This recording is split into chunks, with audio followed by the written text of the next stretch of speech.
নারুটোতে যত ভিলেন এসেছে, ওরোচিমারু তাদের মধ্যে সবচেয়ে ভয়ঙ্কর, সবচেয়ে রহস্যময় আর সবচেয়ে আনপ্রেডিক্টেবল। তো আজ জানবো ওরোচিমারুর পুরো জীবন কাহিনী। ওরোচিমারু ছিল 3 লিজেন্ডারি সানিনদের মধ্যে একজন। ওরোচিমারু ছোটবেলা থেকেই ছিল অন্যরকম শান্ত, কৃপি। তার বাবা মা মারা যাওয়ার পর সে মৃত্যুকে ঘৃণা করতে শুরু করে এবং এখান থেকেই জন্ম হয় তার ভয়ঙ্কর ইচ্ছে, অমরত্ব। ওরোচিমারু ছিল টিম হিরুজেনের একজন মেম্বার। ওরোচিমারু খুবই প্রতিভাবান ছিল, কিন্তু সে গোপনে মানুষেরও পরীক্ষা চালাতে শুরু করে জুৎসুকে কেনকাই নতুন দেহ যেকোনো কিছু অর্জন করতে সে প্রস্তুত ছিল। কোনোহা তার গবেষণার কথা জানতে পারলে ওরোচিমারু পালিয়ে যায়। কোনোহা থেকে পালিয়ে সে আকাতসুকিতে যোগ দেয়। আকাতসুকিতে তার মূল লক্ষ্য ছিল ইতাচির শারিনগান, কিন্তু ইতাচি তাকে এক মুহূর্তে হারিয়ে দেয়।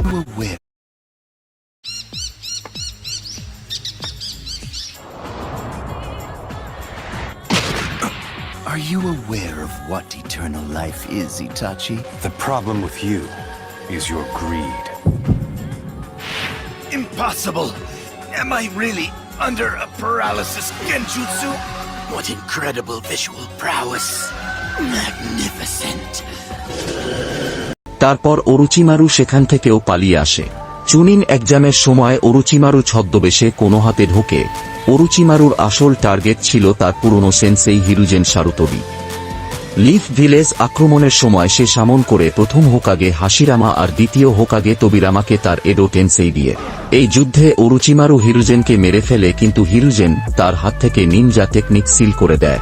তারপর সে চোখ রাখে সাসকের দিকে। সাসকেকে ট্রেইন দেওয়ার আড়ালে সে চেয়েছিল সাসকের শরীর দখল করতে, কিন্তু সাসকে এতটাই শক্তিশালী ছিল যে শেষ পর্যন্ত ওরোচিমারুকেই সে নিজেই পেকেট করে দেয়। তারপর ফোরথ গ্রেট নিনজা ওয়ারের আগে কাবুতো তার ডিএনএ ব্যবহার করে ওরোচিমারুকে ফিরিয়ে আনে।